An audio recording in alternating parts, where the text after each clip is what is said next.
So, wow, like this.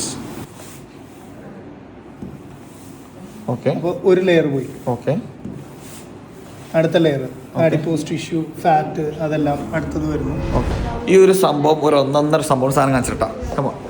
ഡോക്ടറെ, എന്താണ് ഈ ഒരു ടെക്നിക്ക്? എന്താണ് സംഭവം? എന്താണ് ഇത് ഞാൻ ഈ സംഭവം കണ്ടിട്ട് ഞാൻ ഞെട്ടിയിരിക്കുകയാണ്. ഇതൊരു ഡിജിറ്റൽ കെഡാവറാണ്. ഓക്കെ. അതായത് നമ്മൾ സാധാരണ ഒറിജിനൽ ബോഡിയിൽ ചെയ്യുന്നത് digitally we can do that. ഇതിലേക്ക് ചെയ്യാൻ പറ്റൂലേ? ഇപ്പം ചെയ്യാൻ പറ്റും. ഓക്കെ. നമുക്ക് എല്ലാം ഉണ്ട്. ആനിമൽസ് ഉണ്ട്, അൾട്രാസൗണ്ട് ഉണ്ട്, ക്ലിനിക്കൽ കേസ് ഉണ്ട്. Okay.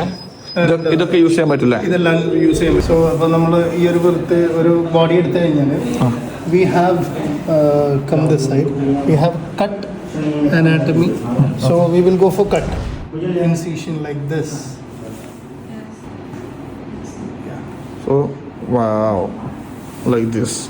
So we can have the side section as well. ഇതുപോലെ എന്തും ചെയ്യാം ഇതിന്റെ മുകളിൽ. ഈ ഒരു മെഷീൻ അല്ലെങ്കിൽ ഈ ഒരു പർപ്പസ് എങ്ങനെയായിരിക്കും നമുക്ക് നമ്മുടെ നാട്ടിൽ എങ്ങനെ യൂട്ടിലൈസ് ചെയ്യാം? നമ്മുടെ നാട്ടിലെന്ന് പറഞ്ഞു കഴിഞ്ഞാൽ ഇപ്പോൾ എനിക്ക് അറിവുള്ളിടത്തോളം ഞാൻ 2000 പാസ് ഔട്ടാണ്. അപ്പോൾ നമ്മൾ ഈ മസിൽ പഠിക്കുകയാണ്. ഇപ്പോൾ ഒബ്ലിക്സ് എക്സ്റ്റേണൽസ് പഠിക്കുകയാണെന്നുണ്ടെങ്കിൽ ഇതിനെ വലിച്ച് പറിച്ച് ഏകദേശം ഒരു 3 മാസം കഴിയുമ്പോഴേക്കും ഇത് ഈ മസിൽ ഏതാ, റെക്ടസ് ഫീമറസ് ഏതാ, ഒബ്ലിക്സ് ഏതാ, ഇതൊന്നും നമുക്ക് മനസ്സിലാവാൻ പറ്റില്ല. ഫുള്ളായിട്ട് ഇതാകെ ചണ്ടി പരിപാടി ഉണ്ടാവും. നിൽക്കുന്നതുകൂടെ പറഞ്ഞു കൊടുത്താൽ നമ്മളിവിടെ നിൽക്കുന്നത് നമ്മൾ ചൈനയിലുള്ള ഒരു ഫാക്ടറിയിലാണല്ലേ? ഫാക്ടറിയിലാണ്. അവരുടെ യൂണിറ്റ് ആണ്. ഒരു കാറണ്ടി ഉണ്ട്, ഫാക്ടറി ഉണ്ട്. It is the whole area is they have. ഇപ്പൊ ഇവർ പറഞ്ഞതെന്ന് വെച്ചാൽ ഇപ്പൊ നിലവിലുള്ളതിൽ ഏറ്റവും ക്ലാരിറ്റി ഉള്ള ഏറ്റവും ബെസ്റ്റ് വൺ ഇവരുടെ സിസ്റ്റം എന്നുള്ള പറഞ്ഞതല്ലേ?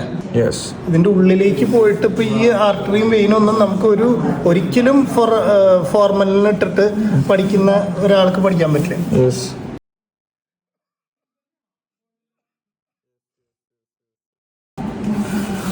അപ്പോൾ താങ്ക് യു.